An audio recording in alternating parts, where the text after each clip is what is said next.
காலையிலேருந்தே ஒரே பரபரப்பாக இருந்தது. அவர் வீட்டில் வந்து போலீஸ்லாம் குவிக்கப்பட்டார்கள். நாங்கள் கைது பண்ண மாட்டாங்கன்னு நினச்சேன்.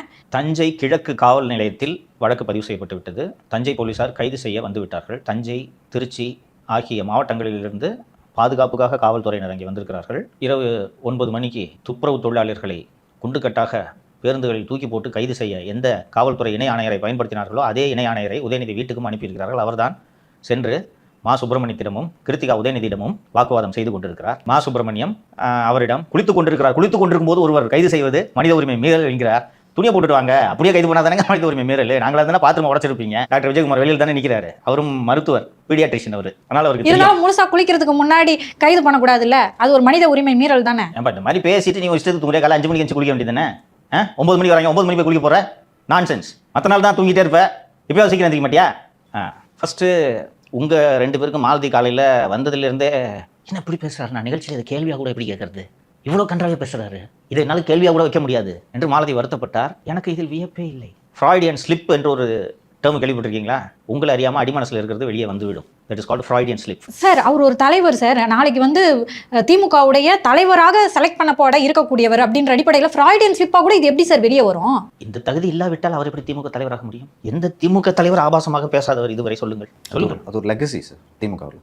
அன்னிலம் நடராஜன், தீப்புரி ஆறுமுகம், வேற யாருப்பா தலைவர்களே பேசுகிறாங்க. பேசியிருக்காங்க. நான் தான் சொல்கிறேன். எனக்கு முன்னாள் அதிகாரி ஒருவர் சொன்னார், எம்ஜிஆர் 72 கட்சியை தொடங்குகிறார் விருதாசலத்தில். அதற்கு பிறகு கட்சி தொடங்கி 1 மாதம் கழித்து ஒரு பொதுக்கூட்டம் நடக்கிறது விருதாசலத்தில். அப்போது அங்கே இளம் அதிகாரியாக இருந்த அந்த மூத்த ஐபிஎஸ் அதிகாரி சொல்கிறார், மேடையிலேயே பேராசிரியர் அன்பழகன் காட்டுனா இப்படி தான் காட்டணும் என்று வேட்டையை அவிழ்த்து காண்பித்தார் என்று சொல்கிறார். அறிஞர் அண்ணாதுரையே இப்படிப்பட்டவர் தானே. நீங்கள் எல்லாருமே பள்ளியில் கம்பராமாயணம் ஒரு 2 பேராவது படிச்சிருப்பீங்க, மனப்பாடம்லாம் பண்ணியிருப்பீங்க.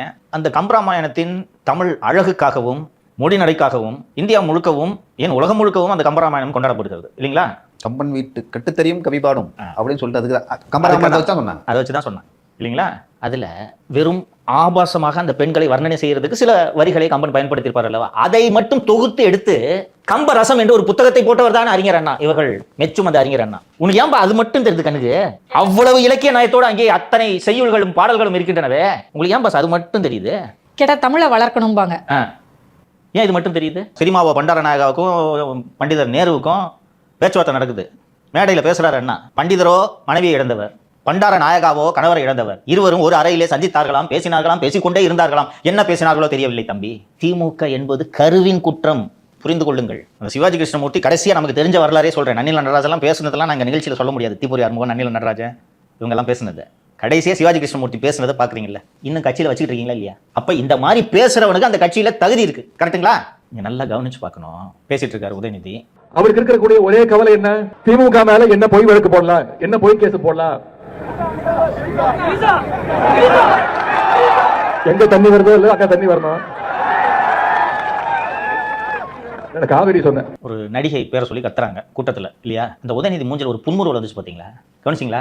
அந்த கரடிக்கு அந்த பேர் கேட்டோன்னே அவ்வளோ ஆனந்தம், முகம் தகன்னு மின்னுது. அப்போ நீ ரசிக்கிறது ரைட்டா? இது முதல் முறை அல்ல. உதயநிதியோட புத்தி அப்படிதான். கடந்த முறை உதயநிதி இப்படி பேசி சர்ச்சையில் சிக்கிய போது எனக்கு தெரிந்த ஒரு பிரபல மனநல மருத்துவரிடம் சென்று ஏன் இப்படி பேசுகிறார் என்று நான் அவரிடம் நீண்ட நேரம் விவாதித்தேன். மனதளவிலேயே உதயநிதிக்கு சிக்கல் இருக்கிறது என்றார். உதயநிதி முதல் முறையாக மேடை ஏறி பேசிய பேச்சை நீங்கள் யாருமே மறந்திருக்க மாட்டீர்கள். தென் சென்னை மக்களவை தொகுதி வேட்பாளரை ஆதரித்து பிரச்சாரம் செய்ய உதயநிதி பேசியதுதான் அவரது முதல் அரசியல் பேச்சு. இவங்களுக்கு ஓட்டு போட்டா உங்க தொகுதிக்கு அழகான எம்பி கிடைப்பாங்க சொன்னாரா இல்லையா?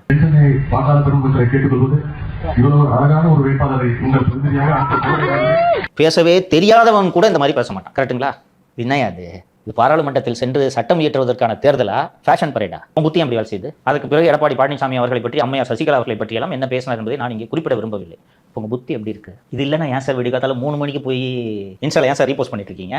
அதான் சார், ஏற்கனவே திரு இபிஎஸ் பத்தியும் திருமிகு சசிகலா அம்மையார் பத்தியும் பேசுறாங்க. அப்படி பேசும்போது நான் என்ன நினைச்சேன்னா, ஸ்லிப் ஆயிடுச்சு. சமுதாயத்துல மிகப்பெரிய ஒரு சலசலப்பு ஏற்படுது. இனிமே இதை கரெக்ட் பண்ணிப்பாரு, இந்த மாதிரியான தவறை பண்ண மாட்டாரு நான் உள்ளபடியே நினைச்சேன் சார். இதுதான் மாலதி அவர்களின் அடிப்படை குணம், அடிப்படை புத்தி. கருணாநிதி இப்படியே பேசி வளர்ந்தவர். இது மாதிரி ஆபாச கதைகளை மேடையில் பேசி ஆட்சிக்கு வந்த கட்சி தான் திமுக. சார், நீங்க திரும்ப இது லெகசி. இவங்க வந்து இப்படிதான் பேசிக்கிட்டு வந்தாங்கன்னு சொல்றீங்க சார். இன்னைக்கு நம்ம வந்து பாடி ஷேமிங் பத்தி பேசுறோம், எவால்வ் ஆகிருக்கோம், பரிணாம வளர்ச்சிகளை இதெல்லாம் பேசக்கூடாது அப்படின்னு சில விஷயங்கள் முடிவு பண்ணியிருக்கோம். அப்படி இருக்கும்போது இவர் இப்படி பேசுறாருன்னா புற உலகோட இவர் வந்து தன்னை கனெக்ட் பண்ணிட்டு இருக்காரா இல்லையா?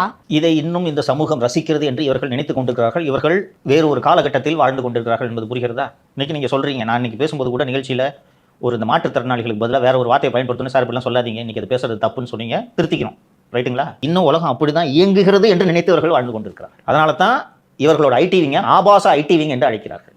அந்த ஆபாசமாக பேசுபவர்களை திமுகவின் தலைவர் அழைத்து அங்கீகாரம் கொடுத்தாரா இல்லையா? இன்னைக்கு குண்டர் சட்டத்தில் 20 சிறையில் இருக்கிறார்கள். இவர்களை அழைத்து அங்கீகாரம் கொடுத்தார்களா இல்லையா? ஒரு சிஎம் பார்க்குற ஆள் இருந்தாலும் பார்க்கலாமா? சித்தரஞ்சன் சாலை தெருமுனையில் கூட சேர்க்கக்கூடாது உள்ள அவனை எல்லாம், கரெக்டா? கூப்பிட்டு பார்க்குறாங்க. கொஞ்சம் கூட அசூயை இல்லை, கொஞ்சம் கூட ஒரு ஐயோ இந்த மாதிரி ஆளை பார்க்கலாமே என்ற எண்ணமே உங்களுக்கு வரவில்லை என்றால் இவர்களும் அந்த ஆபாச குட்டையிலேயே ஊறிக்கொண்டிருப்பவர்கள் என்பதை புரிந்து கொள்ளுங்கள். சார் இப்போ பேசிட்டாருன்னு வச்சிங்கன்னா, அப்படி பேசினாலும் வந்து அந்த கட்சிக்கும் அந்த கட்சி சார்ந்தவர்களும் தான் வந்து ஒரு பின்னடைவாக இருக்கும், வெளியில் வந்து பேசுறதுக்கு மறுப்பாங்க. அப்படி இருக்கும்போது தாவேக்கா அரசு கைது செய்வது வந்து சரியா? இது ஒரு டிபேட்டபிள் பாயிண்ட் தான் நீங்கள் கேட்குறது. ஏன்னா பொதுவாக சொல்லுவாங்க sir, give loose rope to suicide அப்படிம்பாங்க. அது கொடுத்தாலே இவருக்கு இன்னும் அதிக கெட்ட பெயர்கள் வரும். ஸோ இப்போ வந்து உடனே கைது பண்ணி திரு உதயநிதி அவர்களை தியாகி ஆக்குதோ தாவேக்கா அரசு? சிம்பத்தி கிரியேட்டா? 2 ஆங்கிள்லேருந்து இதை பார்க்கலாம் லியோ மாலதி. யூசி, நீங்கள் சொல்வதும் ஒரு வழிமுறை, லாங் ரோப் கொடுக்கறது. ஏதாச்சும் பேசிட்டு போ, மக்கள் பார்த்து வெறுத்து ஒதுக்க போகிறார்கள். மக்களே ஒதுக்கும் போது நாம ஏன் மெனக்கிடணும், கஷ்டப்படணும் என்பது ஒரு கோணம்.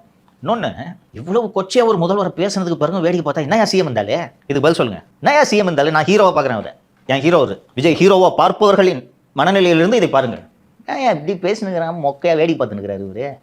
சினிமாவில் தான் இவர் சாட்டைக்கெட்டெல்லாம் தூக்கி சுற்றுவார் இவரு, மொக்கையா என்று சொல்லுவார்களா மாட்டார்களா? ஒரு அரசு தனது அத்தாரிட்டி எஸ்டாப்ளிஷ் பண்ணும், அதான் ஸ்டேட், அதான் கவர்மெண்ட். ஒரு சிஎம் பற்றி இவ்வளோ கொச்சையாக பேசுனதுக்கு பிறகு வேடிக்கை பார்த்துட்டு இருக்க முடியுமா? இன்னொன்று, இவர்கள் வேண்டுமென்றே ப்ரோவோக் செய்கிறார்கள் என்பது உங்களுக்கு தெரிகிறதா? அந்த மீசை எல்லா இடத்துலையும் அவன் பேசிட்டு இருக்காரு, கவனிச்சிங்களா நீங்கள்? டேய் வாடா வாடா என்ன தொடுறா என்கிறார், தொட்டுட்டாங்க, வழக்கு பதிவு போட்டாங்க. Cyber crime. நம்ம சைபர் கிரைம் தான். ஒரு அமராஜ்கிட்ட சொல்லி அந்த ஜெயில் ஆக்சிடென்டல் ஃபயர்ல அந்த மீசையில தீய வச்சிருங்க சொல்லலாம் என்று கோரிக்கை. இல்லை நீங்கள் ஜெயிலுக்கு போனோடனே உங்களுக்கு வந்து முடி கட் பண்ணுவாங்க, பார்த்து யார் முடி வெட்டணும்னு கூட்டு போவாங்க தனியா. மீசையை வெட்டுவாங்களா? கேட்டா வீடு கொடுக்கலன்னா மொக்க கத்தியில் சேவ் பண்ணி விடுவாங்க தெரியுமா? ஆமா, வீடு கொடுத்தா புது பிளேடு அண்ட் அந்த மார்க்கண்டையனை எடுத்துக்கொள்ளுங்கள். மேடையில் பேசுறீங்க, வாட்ட அசம்பிளிக்கு எலும்ப உடைக்கிறேன் என்கிறார். இது சாதாரண வார்த்தையா?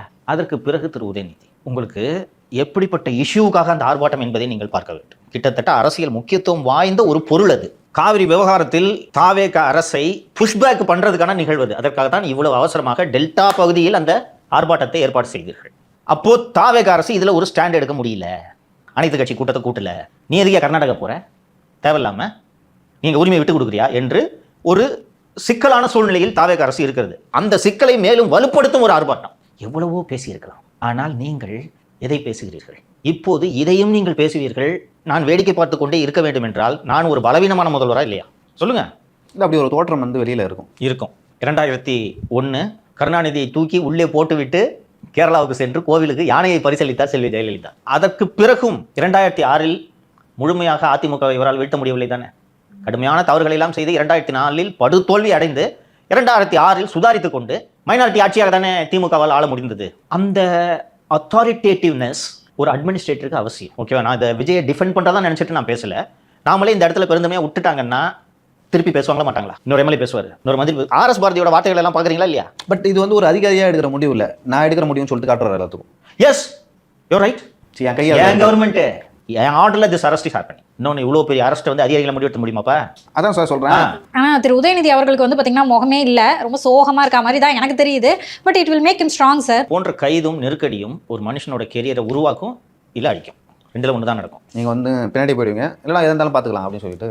ஸோ இதை எப்படி பயன்படுத்திக் கொள்கிறார் திரு உதயநிதி என்பதை பொறுத்திருந்து தான் பார்க்க வேண்டும். 2001 கருணாநிதி அவர்களின் கைதை சமூகம் வேறு மாதிரி அணுகியது. மேம்பாலம் கட்டியதில் ஊழல், அதில் ஊழலே நடைபெறவில்லை என்றாலும் அது ஒரு ஊழல் வழக்கு. அதில் கருணாநிதிக்கு சிம்பத்தி ஏற்பட்டது. அப்போது மத்தியில் இருந்த வாஜ்பாய் அரசு அதிமுக அரசை டிஸ்மிஸ் செய்யும் அளவுக்கு சென்றது. சோனியா காந்தி ஒப்புக்கொள்ளவில்லை என்ற ஒரே காரணத்திற்காக அன்று டிஸ்மிஸில் இருந்து அதிமுக ஆட்சி தப்பித்தது. அந்த அளவுக்கு பப்ளிக் சென்டிமெண்ட் உருவானது. இங்கே இந்த விவகாரம் தொடங்கும் போது லியோ அவர்கள் குறிப்பிட்டார், டிவிக்கேல எல்லாரும் ரியாக்ட் பண்ணுறாங்க, அனைத்து அமைச்சர்களும் இது குறித்து அறிக்கை வெளியிட்டிருக்கிறார்கள். இன்று உதயநிதி பேசியதை கண்டித்து அந்த கட்சி ஆர்ப்பாட்டம் அறிவித்திருக்கிறது என்று. இந்த ஃபைட்டை பொலிட்டிக்கலாக டிவிக்கே மாற்றிருச்சு. டிவிக்கே அழகாக அரசியல் செய்ய கற்றுக்கொண்டிருக்கிறது என்பதற்கு இது ஒரு உதாரணம். இந்த விஷயத்தை விடக்கூடாது. நீங்கள் விஜய் முட்டாளு, விஜய்க்கு அறிவே கிடையாது, விஜய் ஆட்சி நடத்தவே தெரியல, சினிமா தவிர விஜய் எதுவுமே தெரியாது, விஜய் ஒரு தற்குறி என்று திரு உதயநிதி பேசி இப்போது கைது செய்யப்பட்டிருந்தால் இந்த சமூகம் பார்க்கும் பார்வை வேறு, இந்த சமூகம் வைக்கும் குரல்கள் வேறு மாதிரி இருந்திருக்கும். இது நீ என்ன பேசுன? டேய், அங்கே விவசாயிகள் பிரச்சனைடா, ஆடி பெருக்குக்க ஆற்றில் தண்ணீர் இல்லாமல் மக்கள் கொண்டாடி கொண்டிருக்கிறார்கள். இந்த விவசாயிகளோட கண்ணீரை துடைக்க இந்த விஜய் அரசு எதுவும் செய்யவில்லை என்று தான் நீங்கள் அங்கே ஆர்ப்பாட்டம் நடத்தி கொண்டிருக்கிறீர்கள். அங்கே என்ன பேசுறீங்க? இதை எப்படி டிஃபெண்ட் பண்ணுவீங்க? இதுலேருந்து உதயநிதி அவர்கள் எப்படி ஹீரோவை எமர்ஜ் ஆக முடியுன்றதை எனக்கு சொல்லி கன்வின்ஸ் பண்ணுங்க. திமுகவிலே வந்து இது பொய் வழக்கு இல்லை ஊழல் வழக்குனா நீங்கள் டிஃபெண்ட் பண்ணலாம், இது பொய் வழக்கு நாங்கள் நிரூபிச்சுட்டு வருவோம் அப்படின்னு சொல்லிட்டு. அங்கே வந்து அந்த பெரியார் அமைப்புகளில் வந்து நிறைய பெண்கள் இருக்காங்க, உங்கள் கட்சியில் நிறைய பெண்கள் இருப்பாங்க. சரி, அவர்களாலே வந்து இதை டிஃபெண்ட் பண்ண முடியல. அதனால தான் அந்த ஈகோ சிஸ்டமே வந்து ரொம்ப அமைதியாக இருக்கும். நீங்கள் என்ன சொல்லிட்டு பண்ணுவீங்க? ஏன் கைது செய்யணும், அப்படியே விட்டுருந்தா ஜனங்கிட்ட கெட்ட பேராக இருக்குமே அப்படின்ட்டு நீங்கள் சொல்கிறீங்க. இப்போ கைது செய்யாமல் எப்போ கைது செய்யறது ஒன்று சொல்லுங்கள். இந்த சான்ஸை விட்டீங்க, ரைட்டா? தஞ்சாவூரில் பேசின சான்ஸை விட்டுட்டீங்க. ஆனால் உங்கள் ஆட்சியை கவிழ்க்க அவர் தான் தொடர்ந்து தொலை செய்து கொண்டிருக்கிறார், கரெக்டா? அவருக்கு எப்படி செக் வைப்பீங்க? இல்லை, இது கரெக்டு சார். நான் ஃபுல்லாக அந்த கைது தொடர்ந்து எம்எல்ஏ எம்பி சார் மினிஸ்டர்லாம் கைது தான் அதை நோக்கி தான் இருக்குதோ அப்படின்னு நான் நினைக்கிறேன் சார். அனிதா ராதாகிருஷ்ணன், செந்தில் பாலாஜி மீதான வழக்கு, ஏவா வேலுவனான வழக்கு, அது உதயநிதி கிட்ட வந்து முடியுது அப்படின்னு நான் நினைக்கிறேன். இப்போ சட்டசபை கூட்டத்தொடர் கூடும்போது எதிர்க்கட்சி தலைவர் இருந்தால் தானே அந்த பிரச்சனை நடக்கும். அவரே வெளியெல்லாம் இது எப்படி நடக்கும்னு சொல்லிட்டு அவங்க சைடில் யோசிக்க தான் நான் நினைக்கிறேன். நான் அப்படி பார்க்கல. இன்னொன்று, அசெம்பிளியில் வந்து பேசி இவர்கள் அம்பலப்படுவது தான் அதிகமாக இருக்கிறது, ஓகேவா? அதனால் அசெம்பிளியில் வந்து உதயநிதி பேசுகிறத சர்க்கமெண்ட் பண்ணணுன்ற அடிப்படையில் இந்த கைது ஏற்பட்டதாக நான் நினைக்கவில்லை. ஆனால் என் கட்சி எம்எல்ஏக்களை நீ விலைக்கு வாங்கி கொண்டிருந்தால் உன்னை சும்மா விட மாட்டேன் என்பதுதான் இதில் விஜய் திமுகவினருக்கு சொல்லும் செய்தியாக நான் பார்க்கிறேன். இன்னொன்று, அவர் அவனை பேச சொன்னார் தஞ்சாவூரில் எப்படி கூட்டத்தில் 100 பேர் கத்துவான் இல்லையோ, அசெம்பிளியில் கத்துவாங்க தெரியுமா? அசெம்பிளியில் தலைவர்கள் நடந்து போயிட்டு இருக்கும்போது ஏடிஎம்கே டிஎம்கே 2 கட்சியும் கெட்டவத்தில் அவங்க காதில் விட மாதிரி திட்டுவாங்கப்பா. அதில் ப்ரோவோக்காய் மாட்டிட்டாரு விஜயகாந்த். இவங்களே கூப்பிட்டு கத்த சொல்லுவாங்க. நீ இப்படி நடந்து போயிட்டு இங்கே உட்காந்துக்கிட்டு கத்துவாங்க கெட்ட வார்த்தையில். விஜயகாந்த் ப்ரோவோக்காய் நாக்க கடிச்சிட்டாரு, ஞாபகம் இருக்கா? கண்டுக்கூடாது. அவன் கும்பல், நீ தலைவன். அவன் கண்டதையும் கத்த தான் செய்வான். அது ஏன்பா உனக்கு காதில் விழுந்து அப்படியே உன் முகம் பூரிக்குது? அதை கேட்டுட்டு அடுத்த வார்த்தை என்ன பேசுற? அதை கடந்து போயிருந்துருக்கலாம். காதிலே உழக்கூடாதுமா, மேடையில் பேசிட்டு இருக்கீங்கம்மா. நீங்கள் கீழே கத்துறவங்க ஒருத்தன் பதில் சொல்லிட்டு இருப்பீங்களா? இதே மாதிரி தான் அந்த சேலம் 8 வழிச்சாலை ஆர்ப்பாட்டமோ என்னமோ போய் கைது பண்ணி உள்ளே வச்சிருக்கும் போது கூட்டத்தில் எவனோ கத்துனதுனால தான் எடப்பாடி பற்றி இப்படி பேசினார், ஞாபகம் இருக்கா? அப்போது நான் கவர்மெண்ட்ரா, இப்படி தானே நமக்கு பண்ணாங்க. டேய், நான் கவர்மெண்ட்ரா, நேற்று நீ வீடியோ போடுறியா பார்க்குறியா? திருப்பி கைது பண்ணுறேன், கோர்ட் ரிலீஸ் பண்ணிட்டு அவனை விட்டுருவேனா? திருப்பி உனக்கு கைது பண்ணுறேன் பார்க்குறியா? கைது தானே ஆரம்பிச்சிருக்காங்க. ஏமா நூற்றுக்கணக்கானவரை கைது செய்து குண்டர் சட்டத்தில் அடைக்கவில்லையா நீங்கள்? அன்னைக்கு டிசம்பர் மாதம் வீடு கதவை இடிக்கும் போது 4 மணி நேரம் அங்கே காவல்துறையினர் வெளியே இருந்தார்கள். உதயநிதியை தொடர்பு கொண்டு அழைத்த போது என்ன பதில் சொன்னார், ஞாபகம் இருக்கா இல்லையா உங்களுக்கு? நீங்கள் இதில் தலையிடாதீங்கன்னு அருண் சார் சொல்கிறாருன்னு சொன்னாரா? இப்போ விஜயகுமார் சார் அப்படி தான் சொல்லுவார், சார் பொத்துனாப்பில் கோஆப்ரேட் பண்ணுங்கன்றாரு. போங்க, ஸ்டேட்டோட மைட் உங்ககிட்ட மட்டும் இல்லைங்க, எல்லா ஸ்டேட்டுக்கும் ஸ்டேட்டோட மைட் இருக்கும். அப்போ உதயநிதி வந்து கண்ட்ரோலில் வச்சுருக்கணும் அதிகாரிங்களா? எஸ். அப்போ அவங்க ஒரு அதிகாரி சொல்கிறான், நான் விட முடியாது, கைது பண்ணி தான் தீர்வேன்னு சொல்கிறேன். டேய், நான் சீஃப் மினிஸ்டர் மகன்டா, என்னடா நினச்சிட்டு இருக்கேன்? நீங்கள் பதிலுக்கு கேட்டிருக்கணும். இன்னைக்கு அதற்கான விலையை நீங்கள் கொடுத்து கொண்டிருக்கிறீர்கள். இன்னொன்று, சுற்றி இவ்வளோலாம் பேச வேண்டியதில்லை. உன்னை யார் அப்படி பேச சொன்னது? இந்த ஆட்சியின் மீது விமர்சனம் செய்து உதயநிதி கைதாகி இருந்தால் இன்னைக்கு இதே இடத்துல உட்காந்துக்கிட்டு விஜய் அரசு பண்ணுறது தப்புன்னு பேசுவோம் இல்லையா? என்ன பேசியிருப்போம்ப்பா? எஸ், பண்ணது. உதயநிதிக்கு நடந்திருந்தாலும் தவறு என்றால் தவறு என்று நாம் பேசியிருப்போம். இதை எப்படிமா டிஃபெண்ட் பண்ணுறது? இதை எப்படி சார் பார்ப்பாரு முன்னாள் முதலமைச்சர் மு க ஸ்டாலின் அவர்களும் அந்நியார் அவர்களும்? தன் மகனுக்கு ஒரு பிரச்சனைனா துடிச்சு போயிடுவாங்க. நிதி ஆயோக்கு 4வது வருஷம் போனாங்கன்னு நினைக்கிறேன். கடைசி வருஷம். கமலா அம்மாவின் மனதும் இப்படி தான் துடித்திருக்கும் என்பதை துர்கா அம்மையார் புரிந்து கொள்ளட்டும். இது வேண்டும் என்கிறேன். நான் ஒரு அரசியல் பார்வையாளனாக, அரசியல் விமர்சகனாக தாண்டி கமலாவின் மகனாக நான் சொல்கிறேன். கமலாவின் வலியும் வேதனையும் என்ன என்பதை துர்கா அம்மையார் புரிந்து கொள்ளட்டும். போலீஸ் வண்டில் தானே தூக்கிட்டு போகிறாங்க தஞ்சாவூருக்கு, தமிழ்நாடு பூரா என்ன தூக்கிட்டு போனீங்கல்ல? அனுபவிக்கிட்டோன்றேன். நான் ஒரு தனி மனிதனாக சொல்கிறேன். எனக்கு இந்த விஷயத்தில் இருக்கக்கூடிய நியாய தர்மங்கள் ஒரு புறம் இருந்தாலும் ஒரு தனி மனிதனாக உதயநிதி கைது செய்யப்பட்டது 100க்கு 100 சரி. நம்ம சீஃப் மினிஸ்டர் பற்றி இவ்வளோ அசிங்கமாக மேடையில் 10,000 பேரை வச்சுக்கிட்டு பேசுறாரு. இதுக்கு கூட கைது பண்ணலன்னா அப்புறம் இருந்தாலும் எதுக்கு சீஃப் மினிஸ்டர்? சொல்லுங்க எனக்கு பதில்.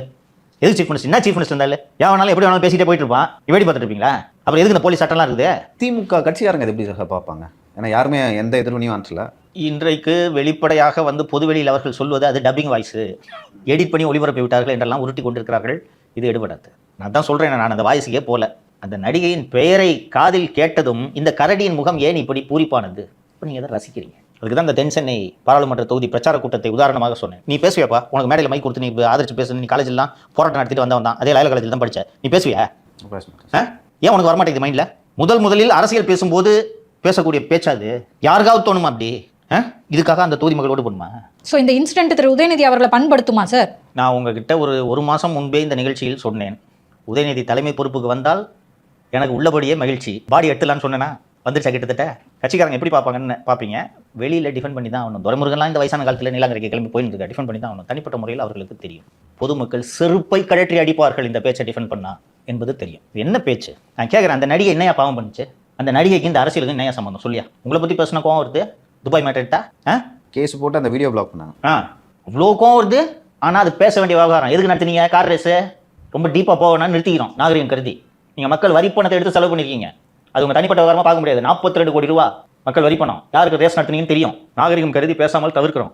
இப்போ இதுல அவங்களுக்கும் இந்த ஆட்சிக்கும் என்ன சம்பந்தம் சொல்லுங்க? எது கூட்டத்தில் இருக்க கத்த விடுற? நீ ஒரு தலைவனா தான் கண்டிச்சு, யோ என்ன பிரச்சனை பேசிட்டு என்னடா கத்த தூக்கி வெளில போடுறான் சொல்லிடுவானமா? உயர்ந்து நின்றுப்பாரு. தூக்கி வெளில போடுங்க. இப்போ அவன் கூட்டத்தில் ஒருத்தன் கத்துறதும் நீங்க புன்முறுவல் பூக்குறதையும் பார்த்தா நீங்க 2 பேரும் ஏன் செட்டிங் பண்ணி வச்சுக்கிட்டு இது மாதிரி பண்ணிருக்க கூடாது? சார் உள்ளபடியே அவர் சிரிச்சோன்னையுமே இது பிளான்டோன்னு என் மனசுக்கு தோணுச்சு சார். எதுவாக இருந்தாலும் நீ தான் அதுக்கான பலன் அனுபவிக்கணும், அவ்வளோதான். என்றும் உதயநிதி 20 நாள் சிறையில் கழிப்பார் என்ற நம்பிக்கை எல்லாம் எனக்கு இல்லை. நான் பல முறை சொல்லியிருக்கிறேன், all are not equal before law என்பதை. இவருக்கும் பெரிய பெரிய வழக்கறிஞர்கள் கபில் சிபல் வருவார், சிங்வி வருவார், மணிந்தர் சிங் வருவார், முகுல் ரோஹத்கி வருவார். வந்து ஏதாவது சொல்லி விசாரணைக்கு ஒத்துழைப்பார், கையெழுத்து போடுங்கள் என்று நீதிமன்றம் உத்தரவிடலாம். இது எப்படி போய் முடிகிறது என்பது நாளைக்கு தான் நமக்கு தெரியும். ஆனால் இப்படி பேசினால் இப்படித்தான் விளைவுகள் வரும் என்பதை உதயநிதி புரிந்து கொள்வார் என்ற வகையில் எனக்கு மகிழ்ச்சி. ஆக்சுவலாக அவர் பேச்சுக்கு எல்லாம் இது ஒரு முற்றுப்புள்ளியாக இருக்குமா அப்படின்னு கேட்டிங்கன்னா ஆமா வருமா இல்லை இல்லையா சார்? முற்றுப்புள்ளி வைக்கப்பட வேண்டும், கற்றுக்கொள்ள வேண்டும். ஆனால் அவர் இயல்புக்கு அவரால் கட்டுப்படுத்த முடியாது என்று நான் புரிந்து கொள்கிறேன். ஏற்கனவே இது போன்ற விமர்சனங்கள் வரவில்லையா? எடப்பாடி பழனிசாமியை பற்றி பேசும்போது இது போன்ற விமர்சனங்கள் வரவில்லையா? எடப்பாடி பழனிசாமியும் இறங்கி பிலோ தி பெல்ட் அடித்த பிறகு தானே நீங்கள் நிறுத்துனீங்க தேர்தல் பிரச்சார சமயத்தில். இப்போ இந்த பேச்சுக்கான தேவை எங்கிருந்து வந்தது? ஏற்கனவே நடந்த சட்டப்பேரவை கூட்டத்தொடருக்கு முன்னதாகவே திரு விஜய் அவர்களை பற்றி ஒரு தனிப்பட்ட தாக்குதலை நடத்தியதால் தானே உங்க அப்பா காணா என்று அவர் சட்டப்பேரவையில் பேச நேர்ந்தது. அதன் பிறகும் இவ்வளவு ஆபாசமாக பேசுகிறீர்கள் என்றால் நீங்கள் உங்களை திருத்திக் கொள்ளவில்லை என்று தானே பொருள். இந்த கைது நடவடிக்கைகள் அவரை திருத்துமா அல்லது இப்படி ஒரு நடவடிக்கை நடந்ததால் தான் ஒட்டுமொத்த கட்சியும் நம் பின்னால் திரண்டிருக்கிறது என்று இதை ஒரு ஊக்கமருந்தாக எடுத்துக்கொண்டு மேலும் இதே போல பேசுகிறாரா என்பதை நாம் பொறுத்திருந்தான் பார்க்க வேண்டும். என்னுடைய அனுமானத்தில் 2வது தான் நடக்கும் என்று நான் நம்புகிறேன்.